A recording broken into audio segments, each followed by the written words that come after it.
गोयच्या highway कुशीक मोठ्या प्रमाणात बेकायदेशीरपणान रोपां विकतात. अशा तरेन रोपां विकप्यांचेर कृषी विभाग कडक कारवाई करतलो. कृषी संचालक चंद्रकांत नायक देसाईन सांगले. कृषी संचालक चंद्रकांत नायक देसाई सांगता, हायवेचेर दोनूय वटेन बसून बेकायदेशीरपणान झाडांची रोपां विकतात अशी कागाळ गोवा कॅना कडल्यान येयल्या. गोंयच्या सगळ्या कायदेशीर रजिस्टर्ड रोपवाटिकांची कृषी खात्या कडेन नोंद आसा. तेका लागून परवानगी बगर विकतले झाडांची वळख रोखडीच मेळटली. तेंचे विरोधात कारवाय करतले.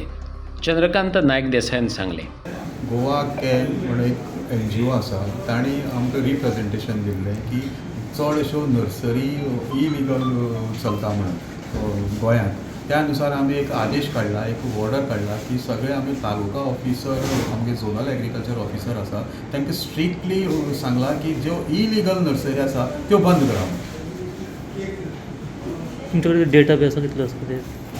आतां वचत ते इलिगल हायवेचेर कितलो आसता. आसता तेजो डेटा ना. आमचे कडेन लिगल कितलो आसता तो डेटा आसता. ते कितें करता, भायल्यान हाडटा, मदींच रस्त्यार बसता, दुसरे दीस नाच जाता. त्याचो डेटा मेळपाक डिफिकल्ट जाता. पूण लिगल कितले आसता तेजो डेटा आमचे कडेन आसा आनी आमचे लोकल झोनल एग्रीकल्चर ऑफिसर आसा तेंचे कडेन आसा. त्या डेटा प्रमाणे जे ना तेंचेर बंदी येतली. तालुका वायज डेटा तुमचे कडेन आसा? हय.